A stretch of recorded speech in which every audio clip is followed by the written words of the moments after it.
right? Lack of use. Use it or lose it, right? Stress turns off the prefrontal cortex. And this is a good thing. And when you're in an emergency situation, you turn off all thought. You don't make any conscious decisions. When you're in an emergency situation, the prefrontal cortex turns off and the amygdala turns on and says, we got this. You need to jump out of the way of a train. You don't want to be thinking, should I jump? No, let me think about that for a second. Boom, run over, right? You don't want to be thinking about that. Your kid's about to be run over. You grab your child. Turns off your prefrontal, turns off all reasoning ability. And that's a good thing. That's why we need the old brain. Physical exercise, now believe it or not, that's in both of them. And the reason I put that in there is because if you have a major willpower challenge to handle, don't be using your willpower early in the day. If you got some major willpower challenge to handle and later in the day, you know what? Take it easy. Save your willpower for later in the day.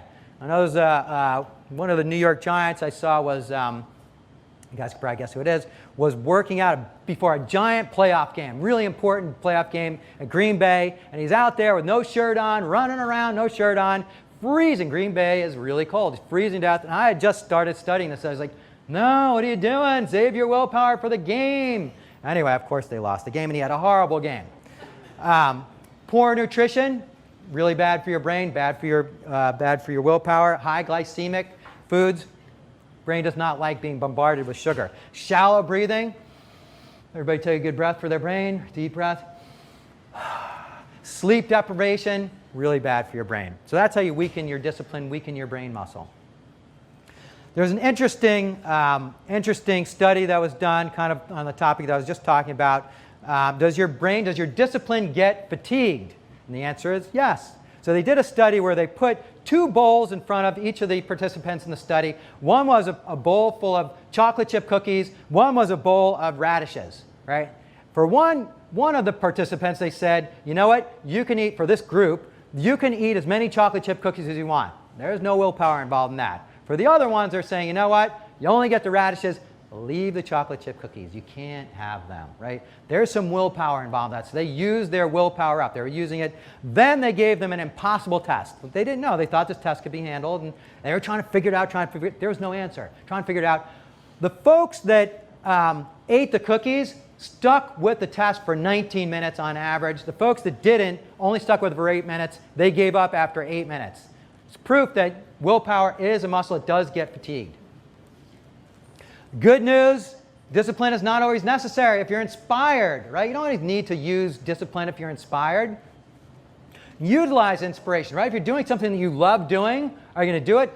Does LeBron James have to be inspired to get out on the basketball court and practice? No, man. He loves what he's doing. He gets out there and just does it, right? Inspiration. So there's motivation and inspiration. They are different. Inspiration comes from within. It's much more powerful than motivation, right? You're called to act. Inspiration is always positive. Motivation, it's good. It's not that it's bad, but it comes from outside. It's done to you by these motivational speakers. I'm talking myself out of a job. It's done to you. It can be positive or negative, right? You can motivate somebody to do something in a negative way. You can put a gun to their head, right? You can motivate them to do things. You can motivate them to do bad things. So the idea is you want to find your passion. What is it that you love doing? You want to go to play every morning and not go to work, right? Then life is about flow. You guys, I'm sure, have heard about flow. When you're in the flow, life is amazing, right? Again, that's LeBron James, man. When he's doing what he does, he loves what he's doing, okay? One of the things that I always found interesting is people think they need to be inspired or motivated to start on something. You know, I'll do it, but I just need to be motivated or inspired. No. Just start. What happens when you start? What happens when you really don't want to do something, but you just start, even if you're not inspired by it, for some reason you just start. What happens when you do that? All of a sudden you become inspired and you're motivated. You get on the treadmill, it's like, I don't want to do it. It's like, you just start running. It's all of a sudden, you know what? I'm feeling inspired. I'm feeling motivated, right? So you keep going. That creates inspiration, and then that creates momentum. You start running faster, maybe listen to some music, and that just that's a great thing to do. So the point is, just start. Action precedes motivation and inspiration. Just start.